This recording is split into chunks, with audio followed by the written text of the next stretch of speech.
Hi, Sarah Davies here from Philanthropy Australia. Just would like to give you a very quick update on a couple of things. So bettergivinghub.org, if you haven't checked it out, please have a look. Just want to thank you all for the 2 years worth of ideas and design and consultation that has helped us evolve our membership proposition and our offer and services for you, and in particular help to conceive and build the Better Giving Hub, which is our goal to build a community of practice around more and better philanthropy. So thank you all. I also wanted just to give a really quick update on the most recent study tour that we have just finished to Israel. And this was a really interesting experience. We ran the tour in partnership with Australian Jewish funders, and I just want to do a massive shout out to them because it was an incredible experience. It was fabulous doing the tour collaboratively with them, and it added so much to the knowledge, the insight, the subtlety, and to the conversations. So it was a wonderful partnership, and I will let you know now that our goal is to do it again in 3 years' time. There were 4 kind of key things that really struck me reflecting on the study tour.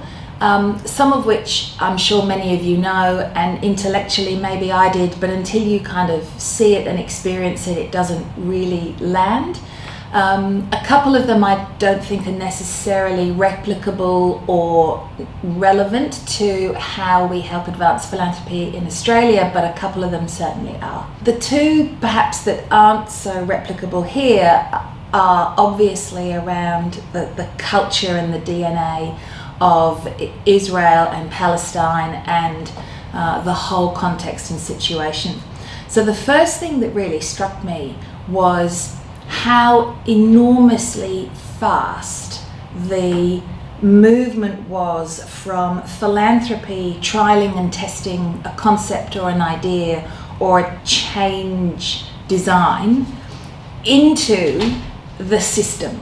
So many people talk to us about being a young country, being a small country, having the experience of the national service where everybody's thrown in together and young leaders are leading senior politicians and business people, that those personal connections, that journey between idea and into the system was just lightning fast.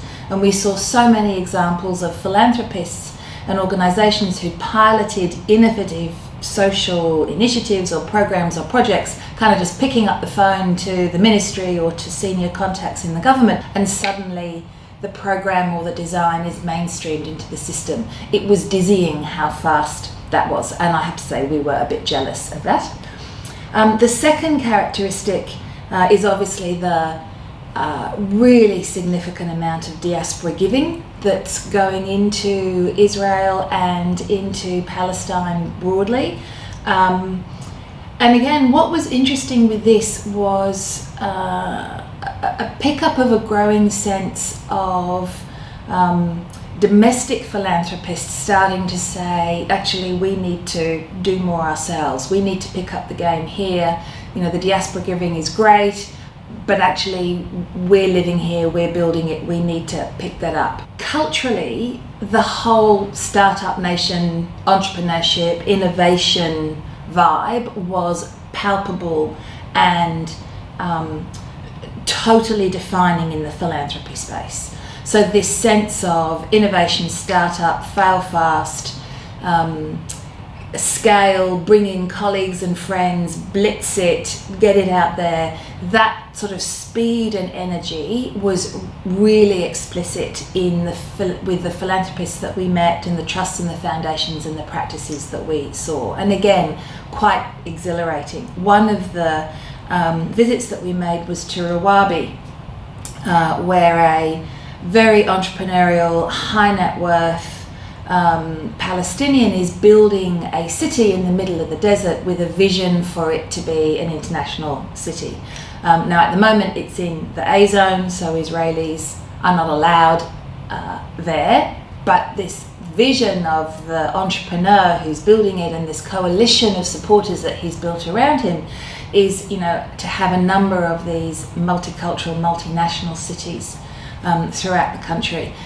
And just the speed with which an idea has suddenly led to this emerging, stunningly looking, purpose-built, brand new design city in the middle of the desert was really actually quite hard for my simple brain to process. The final characteristic that I thought was really significant and absolutely relevant to us here, and something I think we should aspire to replicate here, was the appetite and the understanding with the philanthropists of the importance of funding intermediaries and market makers. So this entrepreneurial innovation culture and DNA has led to this complete comfort and understanding with, if you want innovation change and system change in a social and cultural and artistic and environmental sense, then you need the market makers and you need the really good intermediaries. And so many of the philanthropists that we met with were actually funding or seeding or founding these intermediaries and market makers. And when I think about Australia and our appetite here, that is not traditionally something that we have embraced in philanthropy. And when we look at innovation, so let's take the whole social finance impact investing space. When we look at the innovation in that, we need really good market makers and intermediaries. One final comment, so reflecting on the UK study tour from last year, the Israel study tour this year, and also from the visit that we've just had by Stephen Heinz from the McConnell Family Foundation, and the Thought Leadership series we did with him.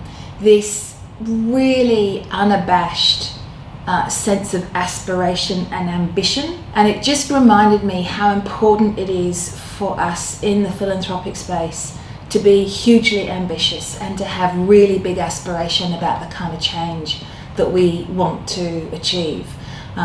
It's easy to get caught into process and pattern, maybe to get a bit caught up, if not despondent, in some of the broader changes that are happening, issues around, the electoral reform bill, other kind of movements that seem to cast a shadow over philanthropy and its freedom to operate. And it was just a salient reminder for me that ambition and aspiration is really critical. So thanks for your attention. Just a quick update. Love to get your thoughts and feedback on the membership offer and the Better Giving Hub. So please go in, use it, build it, and we'll talk to you soon. Cheers. Bye.